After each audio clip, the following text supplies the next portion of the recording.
What's up, guys? This is Mr. Eldridge, and in today's video, we begin looking at Unit 6 of the AP US History Key Concepts. Unit 6 is 1865 to 1898. We traditionally call this period the Gilded Age. The Gilded Age was coined by Mark Twain and Charles Dudley Warner in their 1873 book, The Gilded Age, A Tale of Today.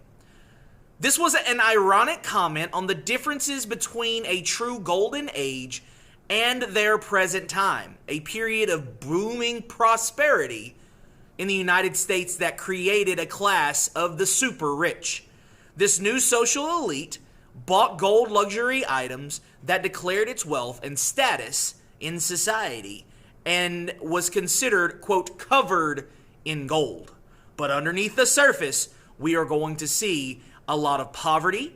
We're going to see a lot of terrible working conditions. And we're also going to see many individualized groups be ostracized. Oftentimes, this is considered the second industrial revolution. The first industrial revolution is often considered from 1750 to 1850, and it's centered mostly on steam, coal, and textile production in Britain. The second revolution, the second industrial revolution, was from 1870 to roughly 1914, leading us up to World War I. This focused primarily on improving steelmaking processes, petroleum, chemicals, electricity, and improved mechanization in Germany and the United States. After the 1860s and the end of the Civil War, the United States government invested heavily into industrializing their workforce by providing loans and grants to private companies with the purpose of connecting and settling the vast territories in the United States. Individuals such as Jay Gould with the Union Pacific Company and others such as Cornelius Vanderbilt expanded the railroads and purchased smaller companies. Private railroad companies had independently and collaboratively standardized time and railway specs by 1886 to better interconnect the railways of various companies. Communication lines also blossomed as the single-wire telegraph invented by Samuel Morse, and telephone lines were laid in parallel to most railways.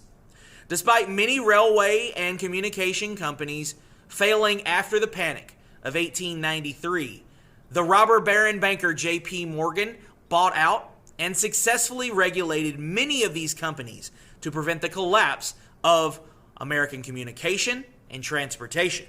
Manufacturing was improved by the factory system. This was a system in which labor is done by specialized workers to complete components of a whole product. Electricity and more complex equipment reduced or eliminated human workers. Reducing human labor cut accidents and costs and increased production speed. Perhaps the greatest driver of American industry was the Bessemer process, an efficient way to refine iron and steel by allowing the flow of oxygen through vats.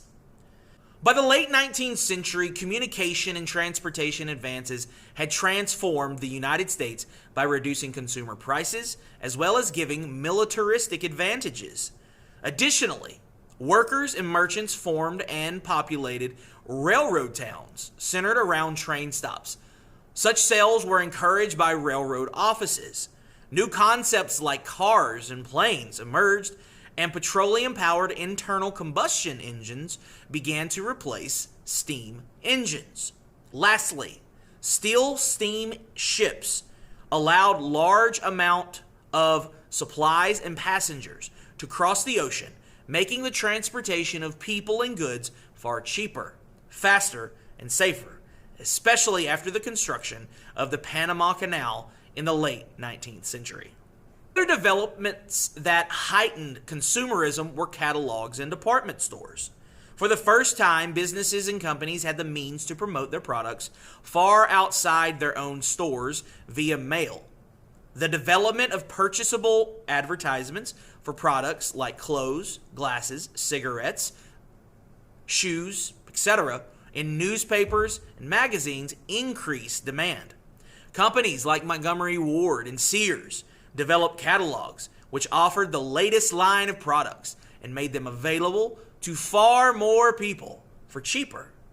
Lastly, department stores introduced one-stop shopping by providing customers with a wide range of products to choose from in a single location.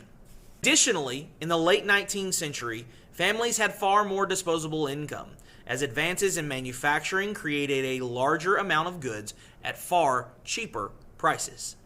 As a result of these laissez-faire policies, substantial long-term market and individual growth occurred as the median income and standard of living for Americans increased. This trend continued, increasing exponentially through the 20th century. This increase in wages and cheap goods often left the middle class, especially the lower middle class, with far more disposable income to spend on non-necessities. The new class wanted to distinguish itself from the working class by emulating the upper middle class as closely as possible. As a result, 19th century consumerism increased substantially as the middle class attempted to appear more wealthy, buying watches, glasses, clothes, furniture, and other luxury items.